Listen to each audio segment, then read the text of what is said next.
Welcome to Ramu algo trading. So, ఏదైతే మనము 2 green, 2 red candle intraday strategy అనుకున్నామో, ఆ స్ట్రాటజీ ప్రకారంగా క్యాండిల్స్ కలర్స్ మాత్రమే ఇక్కడ మార్చాను. సో, ఇక్కడేమవుతుంది, మనకి బయింగ్ ఉన్నంత సేపు ఆల్ క్యాండిల్స్ మనకి బ్లూ కలర్‌లోకెళ్ళాయి. షార్ట్ రాగానే క్యాండిల్స్ అన్నీ రెడ్‌గా మారాయి. మళ్ళీ బై రాగానే క్యాండిల్స్ అన్నీ బ్లూ కలర్ మారాయి. సో, స్ట్రాటజీలో మనకి విజిబుల్‌గా కనబడడం కోసం మాత్రమే క్యాండిల్స్ కలర్స్ మార్చాం.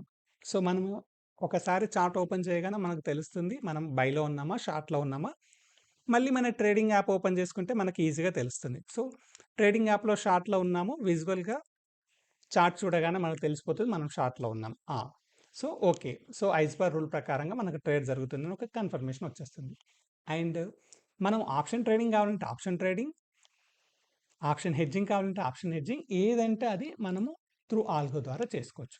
సపోజ్ ఇక్కడ మనకి ఎప్పుడైతే బయింగ్ వచ్చిందో, బయింగ్ రాగానే మన అవసరం బట్టి, మనకి ఇన్వెస్ట్మెంట్ బట్టి ఆప్షన్ బయింగ్ కావాలన్నాం అనుకోండి, ఆటోమేటిక్ ఆప్షన్ బయింగే తీసుకుంటుంది.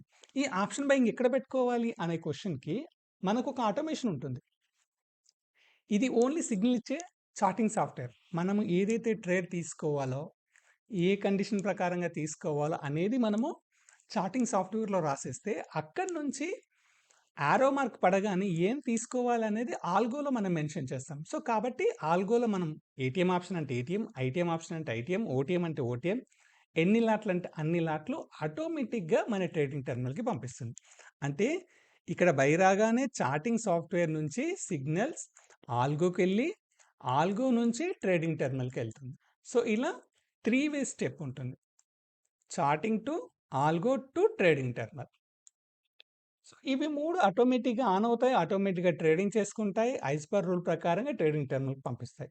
సో, మనకి ఎంత ప్రాఫిట్ కావాలి ఒక డేకి? ఎన్ని లాట్‌లో ట్రేడ్ చేయాలి? ఎంత లాస్ వస్తే మనకు అకౌంట్ స్టాప్ కావాలి? ఇవన్నీ మనము ఆల్గోలో ఇచ్చేసుకుంటాం కాబట్టి టెన్షన్ ఫ్రీగా మనం ట్రేడింగ్ చేసుకోవచ్చు. మనం మన పనులు చేసుకుంటున్నా గూడా ఆల్గో అది దాని ప్రకారంగా ట్రేడింగ్ చేసి పెడుతుంది. సో, ఆల్గోలో ఎంత వరకు ప్రాఫిట్ వస్తుంది? డే వైస్‌గా ఎంతొస్తుంది? మంత్ వైస్‌గా ఎంతొస్తుంది? అంటే డిపెండింగ్ ఆన్ స్ట్రాటజీ. సో, ఒక్కొక్కరికి ఒక్కొక్క రకమైన స్ట్రాటజీ. ఇప్పుడు నేను 2 గ్రీన్, 2 రెడ్ క్యాండిల్స్ చెప్పాను. సో, కొందరికి ప్రైస్ యాక్షన్ స్ట్రాటజీ ఉంటుంది. కొందరికి స్కాల్పింగ్ స్ట్రాటజీ ఉంటుంది. కొందరికి వేరే ఇండికేటర్ బేస్‌లో చేస్తారు. సో, వాళ్ళకి తగ్గట్టుగా వాళ్ళ ప్రాఫిట్స్ అనేది ఉంటాయి.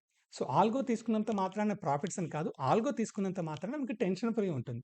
ఐస్‌బర్ రూల్ ప్రకారంగా ట్రేడింగ్ జరుగుతుంది. మీ స్ట్రాటజీ ఒకవేళ రూల్ బేస్డ్ ట్రేడింగ్ స్ట్రాటజీ అయితే హ్యాపీగా ఆల్గోకి షిఫ్ట్ కాండి. ప్రశాంతంగా ట్రేడింగ్‌ని ఎంజాయ్ చేయండి. సో, ఆల్గో ట్రేడింగ్‌కి సంబంధించి ఏదైనా డీటెయిల్స్ కావాలి, ఆల్గో డిజైన్ కావాలి, స్ట్రాటజీ డెవలప్‌మెంట్ కావాలి అనుకుంటే కాల్ బ్యాక్ చేయండి. Thank you.